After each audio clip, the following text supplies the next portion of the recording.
Welcome to Hand Surgery Resources YouTube video on mucoid cysts. These benign, solitary, round to oval skin-colored lesions are also referred to as mucinous cysts or myxoid cysts. Mucoid cysts commonly occur in women, usually on the dorsum of the DIP joint.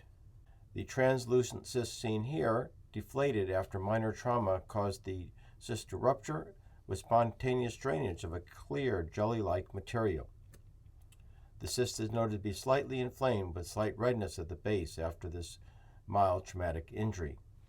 The typical presentation of a mucoid cyst is seen here.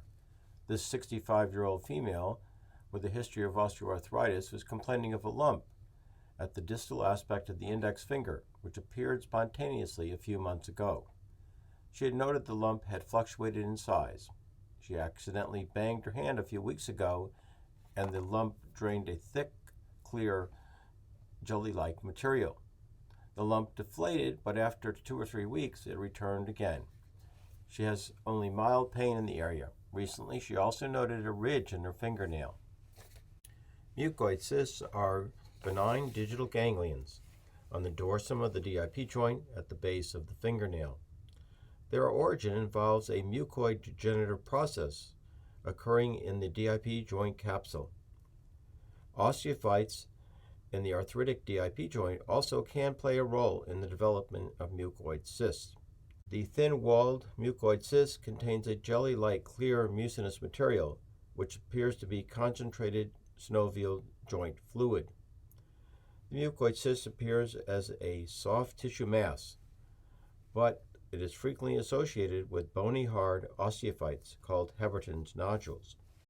As would be expected, the examination of a finger with a mucoid cyst shows a circumscribed, frequently translucent mass at the base of the nail over the dorsum of the DIP joint and the terminal portion of the extensor tendon. Nail deformity is often seen with varying degrees of tenderness in the joint and associated with the cyst. Because of the associated osteoarthritis, decreased DIP joint range of motion should be anticipated. The finger with a mucoid cyst should be x-rayed. The soft tissue shadow of the cyst is seen here at the number 1 arrow, and the classic kissing osteophytes at the number 2 arrow. Also note the sclerosis in the DIP joint at the 3rd arrow, secondary to the osteoarthritis in the joint. The cystic nature of the mucoid cyst is easily confirmed by ultrasound, which can also easily verify the presence of osteophytes, as seen here at the arrow. This photo shows a cyst with a scarred surface, which is secondary to repeated ruptures and reoccurrences of the cyst. Classic X-ray findings are also noted in the X-ray image on the right. Here we see the unusual simultaneous occurrence of 2 adjacent mucoid cysts in the left index and long fingers. The skin is not translucent in either digit. The osteoarthritis in the X-rays is noted to be mild to moderate only. Non-operative treatment options for the mucoid cyst include simple observation. It is known that occasionally a mucoid cyst can resolve without therapeutic intervention. Other non-surgical treatments include aspiration, with or without the simultaneous injection of steroid, cauterization, and freezing with cryosurgical techniques. Here is a thumb mucoid cyst on the ulnar aspect of the thumb IP joint. The patient requested an aspiration. Patients should remember, however, that aspiration should not be done at home. The cyst does connect to the thumb IP joint, and aspiration without sterile technique could lead to a joint infection.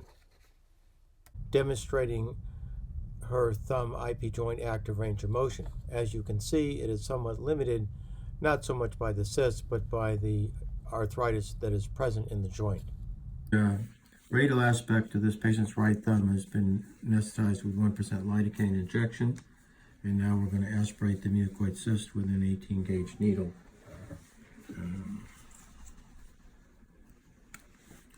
Staying away from the digital nerve and going through an area where the skin is relatively solid.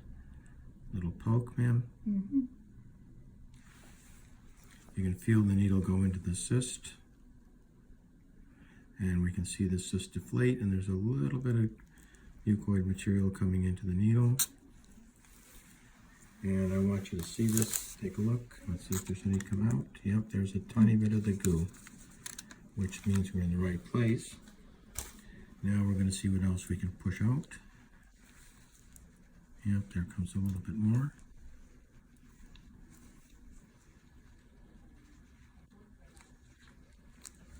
Okay, so you see the cyst is deflated. Surgical options for treating mucoid cysts include excision of the cyst with or without excision of associated osteophytes from the arthritic DIP joint. Most surgeons, however, do recommend the simultaneous removal of these osteophytes. It is rare that skin flaps or skin grafts are needed during the surgical removal of a mucoid cyst. However, occasionally a large cyst with thin, translucent skin cannot be successfully resected without creating a skin defect that must be covered with a split-thickness skin graft. Ideally, the patient should be made aware of this possibility during the preoperative patient education. The patient should also be aware that skin grafts sometimes result in graft color that does not match the color of the skin of the finger and therefore are relatively obvious and sometimes a cosmetic concern. As we begin to plan an incision for removal of a mucoid cyst, we should keep in mind the various anatomic components of the fingertip that might be affected by such incisions and surgical excision. First, remember the terminal extensor tendon is coming here and inserts just before the base of the nail into the dorsum of the distal phalanx. In addition to the extensor tendon, keep in mind the digital nerve. The digital nerve is just above the fold of the crease at the PIP and DIP joint. In the middle of the middle phalanx, approximately here, the nerve divides into 3 branches. So there's one dorsal branch that comes right up into the area where mucoid cysts are located, and that should be kept in mind during an incision and dissection. In addition to the nerve, there are dorsal veins present. Typically at this point in the finger, the 2 lateral dorsal veins coalesce to form a single central vein about in this area. That vein can be cauterized and removed, but its presence should be something you're aware of as you're making the incisions. Next, as you're starting to design the incision, remember that this is the epinicial fold area right here, and underneath it there is a nail plate, and underneath that is the germinal matrix. The white portion of the nail is the linula, and from here out the nail is adherent to the base with the sterile matrix, and we have the lateral fold of the nail and the hyponychium. Finally, when thinking about the incision, observe before you make an incision, are there any Heberden's nodules present here at the DIP joint, and also get a recording of the range of motion. This particular DIP joint hyperextends and flexes fully to 90 degrees. Here we have a diagrammatic mucoid cyst located at the DIP joint, and note there's a fair amount of normal skin between the mucoid cyst and the epinicial fold. Therefore, a simple longitudinal incision is appropriate for this and would be run in this direction right over the cyst, again protecting and not entering the epinicial fold unless it is necessary. Diagrammatic cysts can be removed with a transverse incision, which can also easily be turned into an L-shaped incision to make a flap to expose the area of the cyst.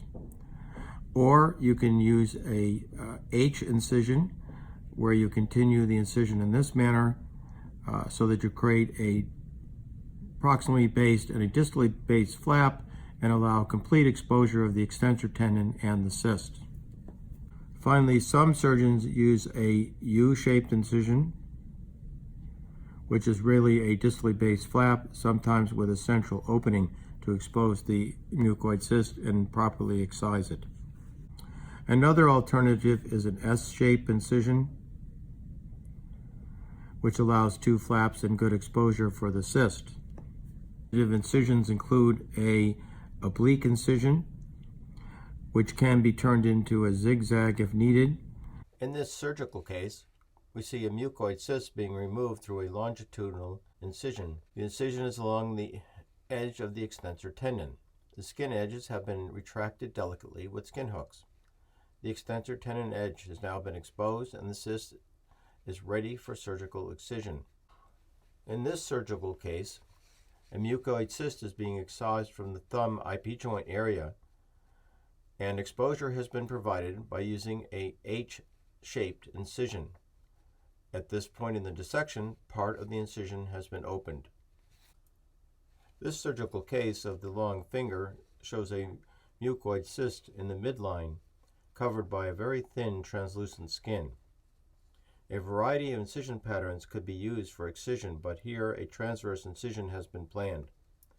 The excision will require delicate dissection with a fine scissors, such as an iris scissors and/or an 11-blade scalpel. While performing the excision of this very distal midline mucoid cyst, the eponychial skinfold tissue seen at the arrow must be handled carefully in order to preserve it and maintain the normal appearance of the nail and the nail fold area. In this surgical dissection photo, the mucoid cyst has been almost completely removed. After removing the cyst and its stalk, the osteophyte seen at the first arrow will be removed with a small rongeur.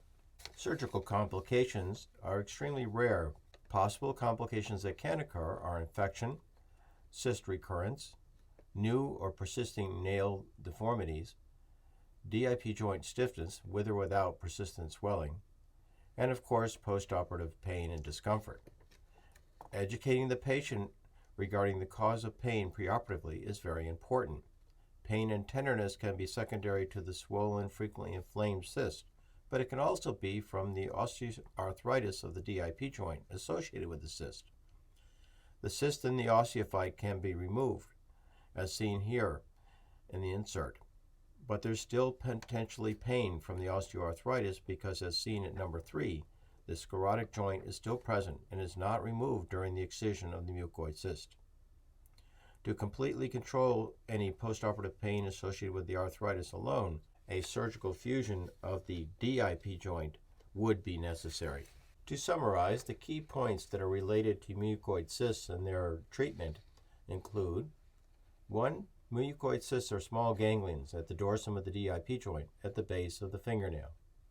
2. Mucoid cysts are usually associated with DIP joint osteoarthritis.